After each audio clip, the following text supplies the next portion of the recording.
Alright, Path of Exile players, the brand new mega patch just hit, and man, there are so many updates. I was really excited to check out the brand new updates, to specifically the uniques, and I gotta keep it real with you guys. Most of these uniques that are getting buffed or changes here, it's like so small that it's like, okay, you get a buff of like 10, 20 resistance, you get an extra 5, 10 attack speed, you get 5 damage, you get like just very small things that are only going to be really utilized for like leveling, but there are a couple that I do want to go over, and I'll go over some of them in a moment here, but I want to go ahead and give you guys like the summary of the entirety of the patch notes, just so you guys can kind of save yourself the time. So I want to go over the notes via this because I kind of just copy and pasted the important stuff here just so you guys wouldn't have to read, and I want to go over the big stuff. So this is supposed to be kind of like the bigger or more notable changes here, and for starters, the armor got buffed by 15%, so that's going to be a little bit better. And then the socketable, so like, you know how like you would put in maybe like a rune, or you'd buy an item off of someone else and they put in like a lightning resistance and you're like, man, I just wish it was chaos res or something else. You can now overwrite it. Now, you'll still lose what was in there, but you can just put a brand new one in. So basically, you lose whatever inside, but at the end of the day, you're still able to kind of replace the thing. So that's going to be awesome. They also reduced the chance for items to roll some of the less desirable item modifiers. There's no specifics on this, but like specifically like getting like accuracy rating, maybe even stun threshold, or getting like thorns. I hope that maybe they just delete those out of the pool. But there are certain builds though that like want, let's say, like the thorns, right? So what about those players? Do they just unfortunately have to kick rocks? I don't know, because maybe someone wants to make that light radius build, right? So, I mean, it's small, but maybe they could make some uniques that have certain things that can really pump up those builds. But at the end of the day, I would say this is overall a win, because you very, very often would roll like items that you would have stats that you didn't want. So again, this should be something that would be big, because I don't know what this chance is, or what ones are getting considered less desirable. Like, I wish there were specify this. Anyways, the rarity in items in the expedition vendor shops now increases with the shop level, and have more rare items at higher levels. So that is that change with that. Sorry, my face is blocking this one over here, but yeah, basically that's it. And then the other change on the unique that I thought was a very interesting one that like actually does see some play is the original sin. So instead of it being like chaos res is 0, it now provides 17 to 23 chaos res. That's the thing that converts all of your elemental to chaos, but then you had this like big downside of you have 0 chaos res. So that's going to be pretty big. I'll actually go over this one because I think that this one does kind of need to be shown off over here. Another one that I think is pretty good that is getting buffed, and I'm going to mention some of the like more important ones, is the Defiance of Destiny. So this is an amulet. You can see like kind of the prices of these, but it's basically utilized for the recover of missing life before being hit by an enemy. So this is getting doubled over here. Let me go ahead and actually get to the direct notes over here so you guys can see for yourself. But yeah, this it now causes you to recover 10%. So like double the stats. That's the only reason why you'd run this amulet. So if you happen to have like crazy amounts of HP, well, you get to recover a % of that. So again, pretty cool stuff indeed. Also gives you max life over there. But the original sin over here, this is the ring that I was talking about. So keep in mind, these older ones are not going to have the stats until you either divine orb or find a brand new one. So that's going to be a pretty nice thing. And this is a pretty expensive item anyways. It's not like three divines.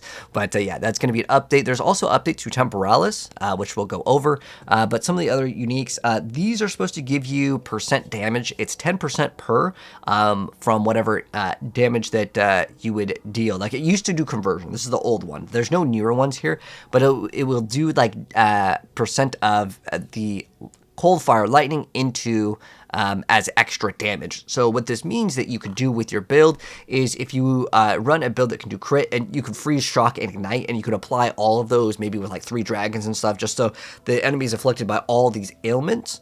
So this could be kind of something to consider too.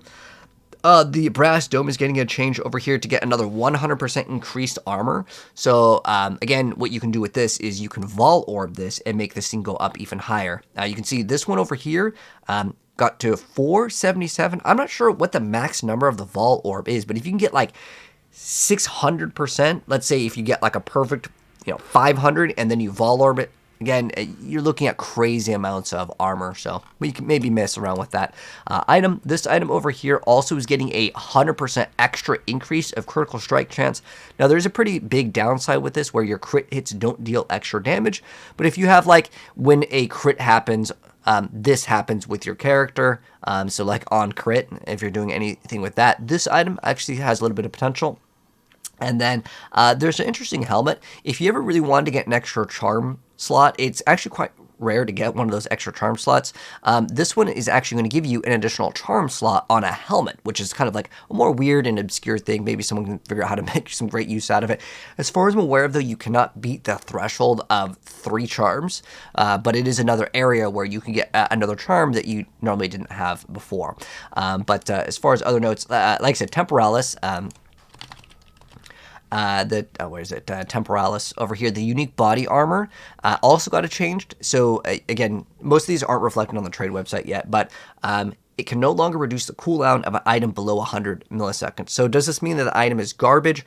I would say probably not. It's probably because the game is just going too fast and it's probably like stability issues. I would still say it's probably a pretty good thing to run, but again, it's 100 milliseconds versus like 0. So that's going to be an update there. And then item filters now can be used on console. This is actually a pretty big deal. Obviously, this only fixed console players, but you have to go sign to the website and then you'll have to go ahead and subscribe to the filter, but that's a really nice quality of life change. And then we're also getting 4 of the new tower map areas. So we have 1, 2, 3, 4. We have 4 additional towers, and they said that they made the towers better. It's just like vague. Honestly, I'm gonna give you guys gameplay of it, and then you can decide for yourself, are the towers better? I always felt like they were kind of like too skinny, and then like you'd have all these paths to branch out, and like a lot of times you just want to get to the end. You just want to get to the end, put on your precursor tablet, and that's the way I see it. But who knows? We'll do some game testing, but there's newer zones, right? And then there are certain boss fights where you're going to get up to 6 extra attempts at it. So that's going to be cool. It's just like POE 1. Now, the higher difficulties, though, will not have those extra respawns. And if you're in a group, then only the player that is like the host can actually like reset it. But yeah, you could have extra chances for the boss fights. And I think this is a great addition in general. I think that how it should work, and you guys can let me know how you feel about this. I think that in general, with being able to go into the map, I think it should just apply maybe like a negative like it'll minus some like item rarity or something. That way you could still fight all these different bosses multiple times, and it still encourages players to try to do it once so they get the good drop. But if they, let's say fail it a couple times, they can still at least complete the boss fight or even just the map, because I think maybe maps having at least 2 attempts would be good, but just so it's easier for beginners, and if you want people to still feel like they're rewarded for doing it with like 1 life, then you can make the rewards a little bit better. But I just feel like it kind of feels bad when, like, let's say you kill a monster, and I really hate like the on-death explosions. They actually did fix some of these. We'll get into that once we talk about the monsters, but I think that'd be a good idea. But let me know, guys, what you think of that idea. Anyways, higher difficulties, the boss will still, again, not have a bunch of attempts. So as you go higher up, it's kind of like it's still going to be challenging. But map areas now contain a minimum of 3 rare monsters. I didn't even know that there was maps with like you get a map with like 1 rare monster or something. That's pretty crazy, but that's going to be better. Rare monsters are essentially what's really dropping the loot anyways, right? And they improve the visibility of citadels. As far as I'm aware of, there should be a white beam, because I get asked all the time, like, where are these citadels? They should kind of make it easier to understand like how we can go to the citadels. I've seen a lot of videos that talk about like you can follow the corpses on the the towers, but honestly I don't really know if that even like existed, but hopefully they can give us a better clear indication of where to kind of go in terms of pathing. They also added a brand new precursor tablet that will add bosses, and bosses are great for sustaining your map sustain, so I think that that'll be really great. And they're also adding more bosses in general, so that's gonna be good. And then there is another change with the greater lightning bolts are unable to trigger greater lightning bolts. It was with this amulet plus temporalis, you'd run like some sort of cast on like dodge or something, and then you teleport, and basically you would just try to spam the screen with as many of these lightning bolts. There's basically 2 different like lightning bolts. There's a regular and a greater, and one won't trigger the other one, so you don't get these infinite damage sort of things, and I think that's kind of expected. I already mentioned the temporalis nerf over here, but again, it's probably due to stability. This is still really fast though, as far as I'm aware of. You should still be able to get your stuff. This also got a damage buff, by the way. with this change here, but again, you just aren't going to get infinite. And then this is a nerf to any of the cast on sort of builds for the most part. Any of the meta gems, it says socketed skills in the meta gems can no longer gain energy. So my assumption would be all straight up nerfs. Now, how bad is the nerfs? Well, we're gonna have to wait and see. If you guys can notice a big nerf, you guys let me know, because you know, in the very beginning when you had like it was specifically with the comet builds where you get like so many, it looked really cool. It probably was hurting the game's like servers, but the way I see it is that I don't know why they keep on like nerfing these cast on things. They're really fun to play around with, but they only really work on like the bosses, unless you're doing like cast on freeze with like ice wall, which is what I'm using. Hoping that won't get like hit too hard, but we'll see. Anyways, they also adjusted the chance for maps to contain bosses, and it's supposed to be about 1 in every 4. Now, I'm not sure if that means that there's an icon or there's a random boss that you can just spawn in the map. So if that's how it works, just look out for like the areas where the boss normally spawns, and that's really good. If you guys want better map sustain, this is probably the best way to do it. If you get a bunch of increased waystone, basically just throw in some augments, transmutations, and then also regal, you can throw in extra exalted orbs, and then you get like a big percent like transfer an extra map. This is really great if you have any of the bosses, and if they're going to spawn in a lot more frequently. Hopefully there'll be that little icon there that'll help out with map sustain. And then as far as monsters go, this is, again, I'm just trying to highlight like the important stuff. If I just read this all, it'd be like an hour-long video. So I'm just going over the most important ones. The volatile plants are much more noticeable before and after they're about to explode. They reduce how often prowling shades can use their invisibility skills. Those are the ghosts that like you shoot and then they disappear, and you're just like, oh my gosh. And then they have like this freeze attack, and it's one of the most annoying monsters in the entire game. Like, I don't know if you guys play Diablo 2, but like I remember like the Fallen, it's so annoying in the Den of Evil when you kill one and then they run away and then you have to go chase it down, or it runs in some random direction. I almost felt like those were like the Fallen of this one, where like you would need to kill them sometimes, because yeah, they can freeze you, which is pretty annoying, but yeah, they use their invisibility skill a little bit less. Hopefully they just use it once and you can just one-shot them from there. Anyways, this one over here, the Genmara, the Risen King's zombie skirt, can no longer explode on death. I really hate any explode on death in action RPGs. If it's like a very special boss fight for the campaign, hey, you do your cool, like, unique things, but I just think there's too many things in general with Path of Exile where it's like you kill a monster, oh, don't go loot it, man. There's all these little things that gotta follow you and then they gotta explode. If we could just remove this, I think the game's quality of life would feel a lot better, and in general there's a lot less things that will activate off screen. Again, there's a lot of notes for the monsters here. If we go talk to monster changes, there's a bunch of it. Overall, most of the stuff is to make it a little bit easier. They make it do less damage, they make the AoE, but specifically they mentioned in the live stream that a lot less off screen, and it's specifically the corpse explosion that I think is genuinely like unfair. It feels so bad when you're killing a bunch of monsters and all of a sudden, oh, I just walked over a corpse. Oh, hold on, there's a bunch of them, because you know you have increased like density and stuff on your map rolls, or increased pack size is the key word in PoE 2. But basically, you get the idea. This thing absolutely shreds, and it is just dangerous. Now, another thing that is kind of big here is strong boxes may be something to invest into. There was some on the Atlas tree, and I always said in PoE 1, man, invest in the strong boxes, guys. You don't need any quantity, any rarity, because a strong box would just like have the stuff just drop. It's not gonna, as far as I'm aware of, it still doesn't affect the strong boxes in PoE 1, but I'm not sure exactly how it works in PoE 2 yet.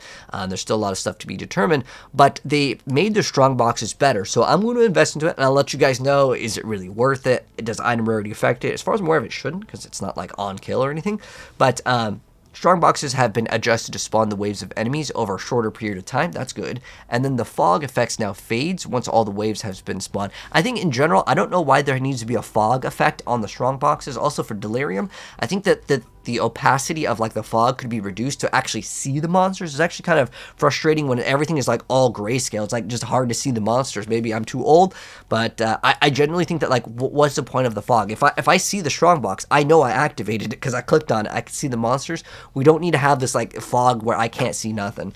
And then they also significantly increase the chance to encounter research strong boxes. So that's kind of cool. And then they also mentioned a bunch of skins got added back into the game, because if you bought any skins in PoE, 2, or I'm sorry, POE 1, they now work in POE 2. They plan to move all the microtransactions eventually, so if your awesome skin isn't here now, hopefully it'll be in the next few patches later down the line. But that's cool. So if you have your favorite skin and you want to run it, you check, maybe it's one of these. So that's going to be pretty cool. But overall, I would say this is a pretty big set of patch notes, but does it really change up the game? I went over what I would consider the bigger changes here, but I don't think it's going to drastically like rework the entire game. It's a big update though. Again, like we have so many changes, but the thing that I would really like to see, and there's a couple of unique changes, like I mentioned before, like the Defiance of Destiny. Maybe there could be cool, like pretty much immortal sort of a build here, because it's doubling the good stat of this thing. But I didn't see anything in the unique category that I'm like, oh my gosh, this is going to be super game breaking and I'm going to have some cool 500 IQ build with some unique. And I'm really hoping that they can get the uniques to the point where like they're actually like good. Again, most of these are such low level things over here where it's like, oh, instead of adding, you know, this amount of damage. Okay, so previously it was 10 to 12 to 18 to 22 and now we're 13 to 15. Like you literally added like, what was that? 3 to 3 damage. Like, whoa, man, I'm excited. Like, to be honest, it does add more damage, but like some of these are so forgettable that like these, what we really need to see also is these uniques need to drop at like the campaign. Don't maybe do my tier 15 maps and then drop random stuff that all gets converted to chance orbs, because no one's going to really want to buy these for 1 exalt anyways. And more likely what's going to happen is that you're just going to convert it to like 1 you know, chance of orb shard, right? So that's like pretty much the same. Again, I mentioned some of the other ones here, but for the most part these are super forgettable. Now we get like plus 10 or 15 to 25 armor on an item that no one's really using. These were really good in POE 1. There's a lot of POE 1 items that like just lost their identity completely in POE 2, and it's very, very sad. Like Pandemonius was a pretty cool amulet, but in POE 2, yeah, no one's running that, you know? So I'm really hoping that we can see not the uniques be best in slot for every single like unique to be like, again, best in slot. It doesn't need to be like Diablo where like you need legendaries in every single slot. I'm totally fine with that, but I think that these need to do some sort of a unique thing where it actually is a very viable item. And again, they're a little bit better for leveling, but there are way better options for leveling in most cases than like these small like buffs. That's the way I see it, but hopefully they can make some adjustments to the uniques in the future, because I think that this is what makes Path of Exile fun, these crazy, you know, builds. But anyways, that's gonna wrap it up. If you guys enjoyed the video, drop a like on it. If you're new here, hit subscribe, turn the bell if you want to see more updates, and I'll give you guys gameplay very soon of like the new towers, and I'll give you guys my thoughts. Are the towers actually worth playing? Well, you're gonna have to do them anyways for the precursor tablets, but are they gonna be fun? That's the question.